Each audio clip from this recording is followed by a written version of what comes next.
ليل مريح تنهدى يا صاحي كي تستريح وبث بسم اللہ الرحمن الرحیم۔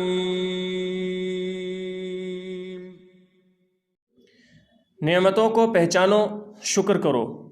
ایک امریکی وزیر، موٹیویشنل اسپیکر اور مصنف ڈاکٹر نارمن ونسنٹ پیل کو ایک بار کسی نے فون کیا اور اس نے بے چینی سے کہا کہ میں زندگی سے تھک چکا ہوں اور میں اس زندگی کو ختم کرنا چاہتا ہوں۔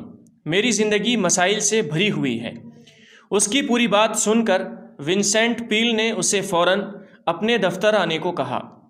وہ کچھ ہی دیر میں وہاں پہنچ گیا اور وہ یہ کہتے ہوئے اندر آیا کہ میں زندگی سے تھک چکا ہوں جناب، میں بدقسمت ہوں، میری زندگی مسائل سے بھری ہوئی ہے، مجھے اس زندگی سے اپنا پیچھا چھڑانا ہے۔ ونسنٹ پیل نے کہا بیٹھو، پھر ایک کاغذ اس کے ہاتھ میں دے دیا۔ اس سے کہا کہ 2 کالم بنائیں اور پہلے میں انعام اور دوسرے میں مسائل لکھیں۔ اس نے کہا کہ میرے پاس کوئی نعمت نہیں ہے، صرف مسائل ہیں، اس لیے ایک کالم کافی ہے۔ ونسنٹ پیل نے بہت سکون سے کہا اب تم وہی کرو جیسا میں کہتا ہوں۔ اس نے مجبوری میں ایسا کیا۔ ڈاکٹر نے کہا افسوس کی بات ہے کہ آپ کی دونوں آنکھوں میں بینائی نہیں ہے۔ اس نے غصے سے کہا کہ کس نے کہا میری آنکھوں میں بینائی نہیں ہے؟ میری آنکھیں ٹھیک ہیں۔ کیا واقعی؟ تو وہ ایک انمول نعمت ہے۔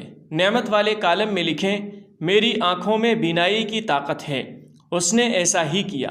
ونسنٹ پیل نے کہا کہ آپ نے بہت دنوں سے کھانا نہیں کھایا ہے نا؟ آپ انتہائی غربت کے مالک ہیں۔ یہ کیا کہہ رہے ہو؟ مجھے آج تک پتہ نہیں چلا کہ غربت کیا ہوتی ہے۔ ایسا ہے تو وہ بھی نعمت والے کالم میں لکھیں۔ دنیا کے مختلف حصوں میں لاکھوں لوگ ایسے ہیں جو کھانے کے لیے بھیک مانگ رہے ہیں۔ اس نے وہ بھی نعمت والے کالم میں لکھی۔ آپ سڑک پر سوتے ہو نا؟ اس نے ناراض ہو کر کہا کہ کیا آپ میرا مذاق اڑا رہے ہو؟ میرا ایک گھر ہے، میں اور میرا خاندان وہاں رہتے ہیں۔ تو وہ بھی نعمت کے کالم میں لکھا جا سکتا ہے نا؟ نارمن ونسنٹ پیل نے کہا کہ اس دنیا میں بہت سے لوگ ایسے ہیں جن کے پاس سر چھپانے کی جگہ نہیں ہے۔ اس نے وہ بھی نعمت کے کالم میں درج کر دی۔ ونسنٹ پیل نے سوالات کے سلسلے کے ذریعے اسے اپنے پاس موجود نعمتوں کا یقین دلایا۔ اس شخص کے چہرے پر مسکراہٹ پھیل گئی جو یہ کہہ کر آیا تھا کہ میں زندگی سے تھک گیا ہوں۔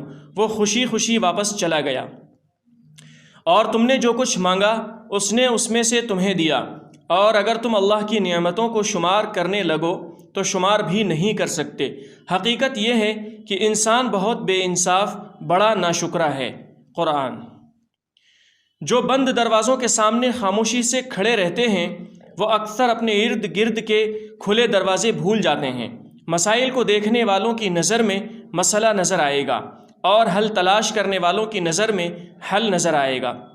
شکایت کرنے کے بجائے حل تلاش کریں۔ کمی کی شکایت کرنے سے پہلے آپ کے پاس جو کچھ ہے اس کی قدر کرنے کی کوشش کریں۔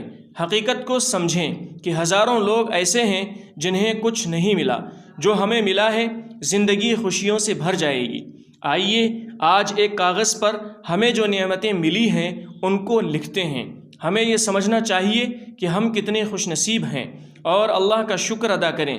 اس ویڈیو کے نیچے الحمدللہ کہتے ہوئے کمنٹ کرنا نہ بھولیں۔ اللہ تعالیٰ فرماتا ہے اگر تم شکر گزاری کرو گے تو بے شک میں تمہیں زیادہ دوں گا۔ قرآن۔